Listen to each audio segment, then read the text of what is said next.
discussion of grains will be divided into two camps: gluten-free grains and grains with gluten. Gluten-free foods have gotten a lot of attention in the last decade or so, but I find that it's not very well understood. So I'm just going to take a few minutes to explain all about gluten and why we need to think about it. So what is gluten? Gluten is a group of proteins present in certain grains. Not all grains, just certain grains. Gluten is what gives dough that elastic texture and quality. And if you want to make bread, you want a high gluten grain like wheat and rye. What is celiac disease? In some people, celiac disease is triggered by eating gluten-containing foods. For these people, eating gluten leads to damage in the small intestine. This painful condition impairs the body's ability to absorb vitamins and minerals and can lead to significant nutritional deficiencies if they don't figure out what's going on. We know that celiac disease is an autoimmune disorder, and it's present in 1% of the population. Here's a picture of a cross-section of the small intestine. You can see there are villi here. These are the finger-like projections that increase the surface area of the small intestine. And that's important because when food passes through, there are more opportunities to extract the nutrition from your food. Unfortunately, if you do have celiac disease, the villi, unfortunately, are damaged.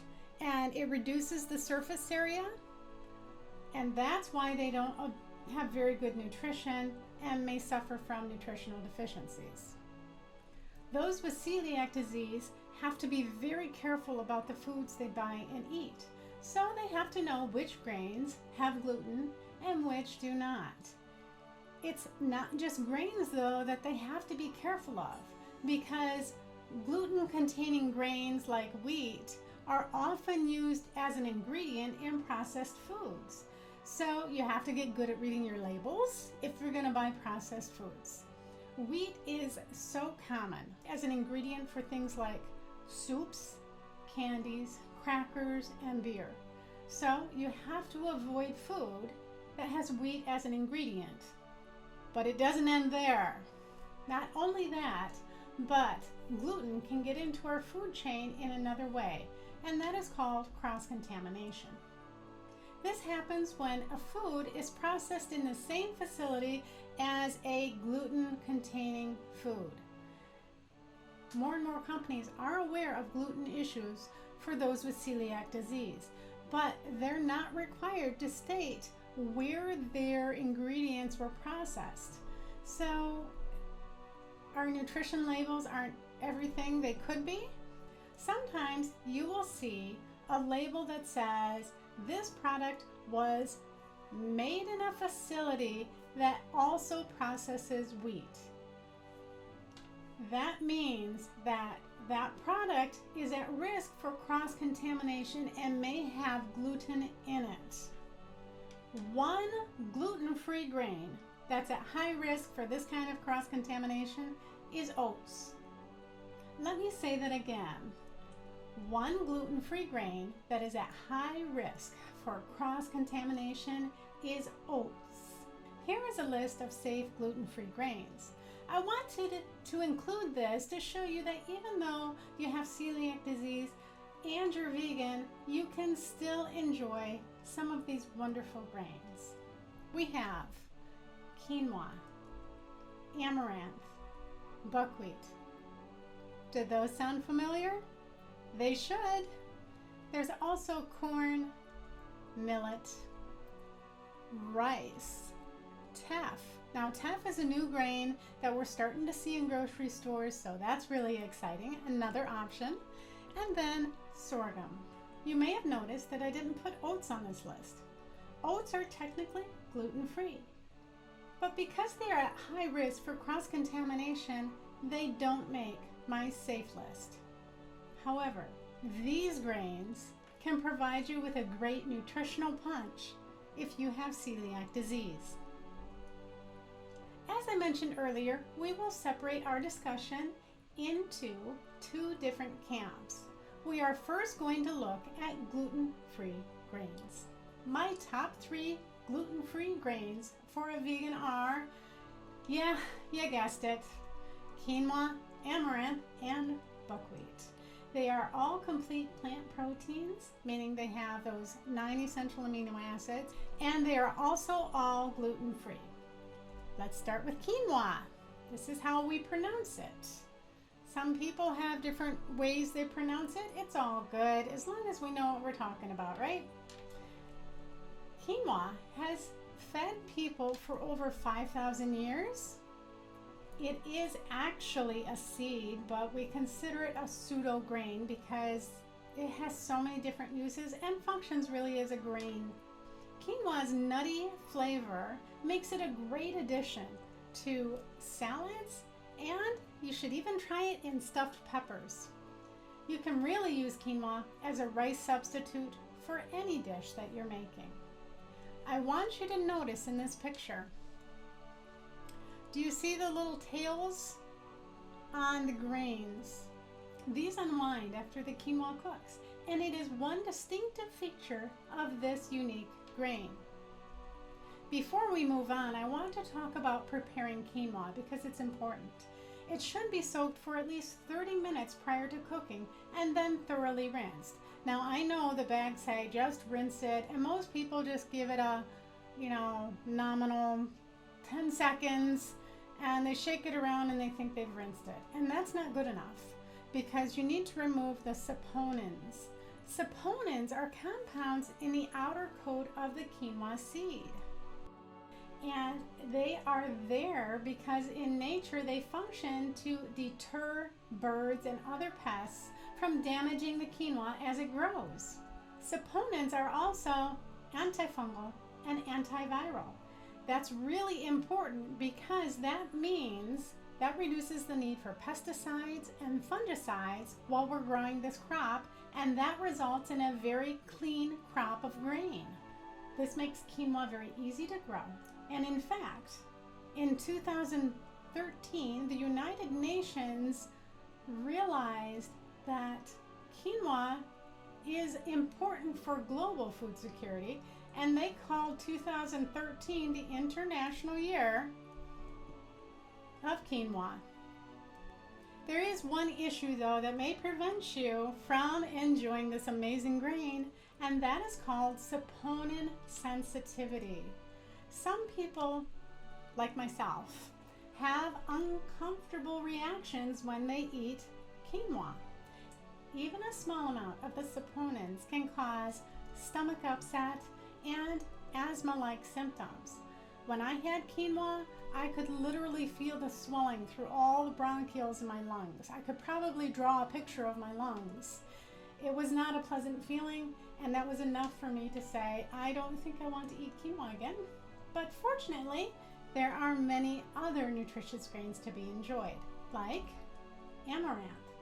Amaranth is actually in the same family of grains as quinoa. It's actually a seed and is widely considered a pseudo grain. This small seed has a nice peppery taste, and historically, amaranth was a staple crop for Aztecs in the 14th century. Now it is a popular choice for gluten-free baking. Our next amazing grain is buckwheat. It would be easy to think that buckwheat is part of the wheat family, but it is not. Unlike wheat, it is gluten-free. Technically, it's a fruit, but like quinoa and amaranth, it's also widely considered a pseudo grain. Buckwheat has distinctive triangular seeds called groats. Toasting the groats prior to cooking will cut your cooking time in half, but it does take time to get the cooking of buckwheat right. It's often made into this breakfast cereal called kasha. It's very popular in Eastern Europe, and buckwheat can be used to make waffles, and soba noodles. Remember, I have a buckwheat recipe for buckwheat waffles, so you should check it out because I think they're pretty yummy. And it's popular to use buckwheat flour when baking with chocolate because the flavor pairs really, really well. So many options for buckwheat. Corn is our next grain. It's easy to think of corn as a vegetable, but it's a grain. Many people grow up eating a lot of corn, making it an American staple. Sometimes corn can get a bad rap for being nutrition poor, but this isn't very accurate. Corn is actually high in carbohydrates, but these carbohydrates bring with them important phytochemicals that help our vision. They bring fiber, B vitamins, and other important minerals. So corn is actually more nutritious than you realize. Corn is also relatively cheap to grow, and it is our largest crop in the US. But unfortunately, 92% of our corn is genetically modified. And most of this corn, a total of 78%, does not even enter our food chain. 48% of it goes to livestock. And the other 30% is used to produce ethanol. Clearly, the versatility of corn cannot be denied. It has many functions outside of our food chain, but within our food supply, it is the main ingredient in these dishes. Polenta, cornbread, corn on the cob, grits. So these are popular dishes throughout the United States. It is also commonly used to produce high fructose corn syrup that appears mostly in soft drinks and chips and prepackaged foods. So from chips to cookies to soda pop, you're going to have this not very good form of corn, and I do not recommend anything that has high fructose corn syrup. Naturally, as a vegan, you may want to move toward other non-GMO foods and stay away from corn. This is a wonderful ideal. Just keep in mind that corn does have deep roots in our culture, and sometimes embracing the set of beliefs means you're going to have to sacrifice some of your traditions. Now, recently I listened to an interview of the singer Carrie Underwood, and she strives to be vegan because she is so impressed with its principles and how healthy it keeps her. And when they asked her, well, what happens when you go to a social event?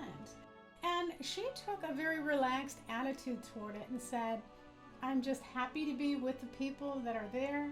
If there's not something that really fits my diet, life's not perfect, and she might enjoy some cornbread, or maybe something may not be completely vegan, but she knows that most of her efforts go toward being vegan, and life's not perfect. And I thought that was a really good attitude. Now, let's talk about millet. Millet is a grain that hails from ancient Egypt and Greece. Today, millet is a staple food in India, where the flour is used to make the traditional bread called roti. Millet was one of the first grains that I worked with when I started exploring grains. I made a millet burger with it. These were the days when I was trying to force my vegan foods into my old patterns of eating. Instead of just enjoying millet for being millet, I tried to use it to make a burger. But that being said, millet actually does pretty well in that substitute role. Also, you may want to toast the millet first. Many grains are this way, and even nuts. If you toast them in the oven at a low heat for 20-30 minutes, you're going to draw out the nutty flavor of it, and it's going to enhance the flavor of your dish. Rice. Rice is a terrific grain, and it can be used as a base for many, many meals. Like quinoa, it comes in a variety of colors and flavors. White rice will have the lowest amount of nutrition because this is the refined form of rice. It's been stripped of its outer bran coating, so there's not much nutrient or fiber in white rice. Many people prefer to eat brown rice because of its nutritional value. But don't forget, rice also comes as red rice, black rice, wild rice, and rice comes in short grain and long grain forms. So there's a lot to explore when it comes to rice. Rice that hasn't been refined has a much chewier texture than plain white rice. Now, if you're used to eating white rice, here's a tip. When you start eating a whole grain, sometimes those flavors and textures can be a little overwhelming to your taste buds. So instead of doing 100% substitution, break it up. Say 25% of the rice you use can be unrefined, and then 75% can be white rice. I like doing this especially with some wild rice because it's a longer grain black rice, and when you pair it with white rice in that ratio, it gives you a really nice, lovely flavor to any stir fry that you make. And I think it's a great way to start learning how to use other kinds of rice that are not refined. It will bump up the nutritional value of your meal as well. Now, here is another tip. If you are going to make a meal for a non-vegan friend, you invite them over and you're going to make a stir fry, I would recommend making the vegetables and tofu or whatever protein you're going to put in there, and then serve it over jasmine rice. Jasmine rice is a white rice, and when you cook it, it gives this really, really wonderful aroma in your kitchen. So when they walk in your house, it's already gonna smell wonderful. And wouldn't they be pleased to sit down to a lovely vegan meal that looks that beautiful? Teff. Teff is one of the smallest grains in the world, so it is rarely refined because that process would destroy most of the kernel. Its small size makes it actually easier to cook, and because it's small, it takes less heat and less fuel than other foods. Teff is a member of the millet family. It has a poppy seed texture. It is a terrific source of natural calcium, which we know is hard to get. And teff doesn't have oxalic acid in it like spinach. If you remember, oxalic acid is present in spinach, and spinach also has calcium, and that prevents the absorption of the calcium in the spinach. Teff doesn't have oxalic acid, so that calcium is more bioavailable. You might have eaten at an Ethiopian restaurant and be familiar with injera. Injera is a fermented form of teff, and they ferment it and make bread out of it. So it gives this bread this spongy texture, and when you eat, you tear off a piece of the bread and you put the food in it and roll it up and eat it. Next, let's talk about sorghum. You may not have heard of this grain. It is used for human consumption in Asia and Africa, but in the US, largely used for feeding livestock and making biofuel. But it is considered the 5th most important cereal crop in the world. It is naturally drought tolerant, which makes it important for food security again, right? It looks like small corn, and it can also be used as a hot breakfast cereal. Hopefully sorghum's popularity will change because sorghum has also a high phytochemical level when compared to other grains and other foods. And these phytochemicals are notable for how they help your body manage glucose and insulin. We have this terrific grain. It's also high in fiber, niacin, magnesium, and manganese. These minerals are really important to have in your diet. And for a growing teenager, you want to optimize the nutrition you're getting from your meals. Sorghum flour is often used in baked goods, which is great if you're looking for another gluten-free option. Oats. Oats are gluten-free, and they are incredibly useful and delicious in many different types of dishes, from granola to breakfast cereal to no-bake cookies, not to mention regular oatmeal.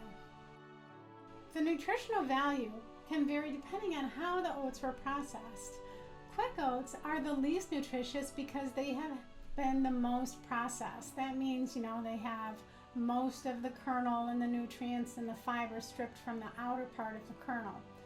If you buy steel cut oats, then you're going to get more of the kernel. It's going to take longer to cook, but it will be more nutritious. Like other grains, oats are packed with nutrition.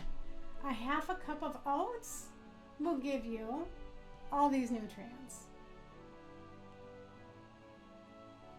And 13 grams of protein, 8 grams of fiber, and only 303 calories.